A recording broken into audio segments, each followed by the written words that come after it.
सभी को जय मसीह की। प्रियो, आज हम देखेंगे मरकुस रचित सुसमाचार का 6 अध्याय का 36वां वचन। उन्हें विदा करके चारों ओर के गांव की और बस्तियों में जाकर अपने लिए कुछ खाने को मोल ले।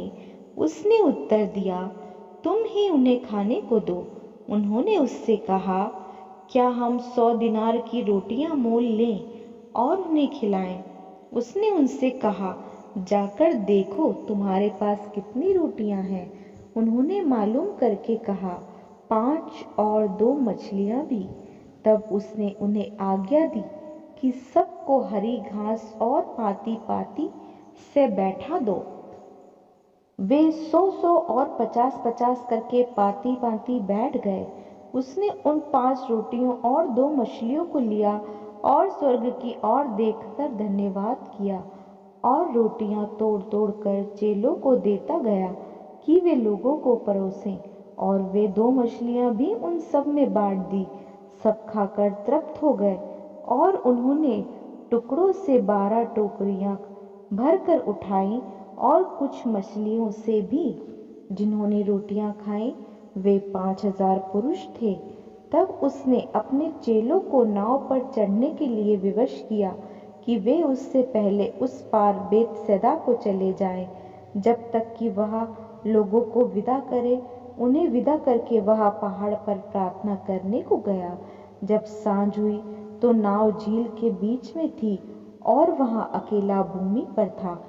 तब जब उसने देखा कि ये खेते खेते घबरा गए हैं, क्योंकि हवा उनके विरुद्ध थी, तो रात के 4थे पहर के निकट वह झील पर चलते हुए उनके पास आया और उनसे आगे निकलना चाहता था, परंतु उन्होंने उसे झील पर चलते देखकर समझा कि भूत है और चिल्ला उठे, क्योंकि सब उसे देखकर घबरा गए थे।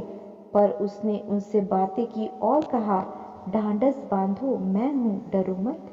तब वह उनके पास नाव पर आया और हवा थम गई और वे बहुत ही आश्चर्य करने लगे। वे उन रोटियों के विषय में ना समझे थे, क्योंकि उनके मन कठोर हो गए थे। वे पार उतरकर गन्नेसरत में पहुंचे और नाव घाट पर लगाई। जब वे नाव पर से उतरे तो लोग तुरंत उसको पहचान कर आसपास के सारे देश में दौड़े और बीमारों को खाटों पर डालकर जहाँ जहाँ समाचार पाया कि वह है, वहाँ लिए फिरे। और जहाँ कहीं वह गांव, नगरों या बस्तियों में जाता था, लोग बीमारों को बाजारों में रखकर उससे विनती करते थे वह उन्हें अपने वस्त्र के आंचल को ही छू लेने दे, कि जितने उसे छूते थे सब चंगे हो जाते थे। इसके बाद हम देखेंगे मरकुस रचित सुसमाचार का 7वां अध्याय।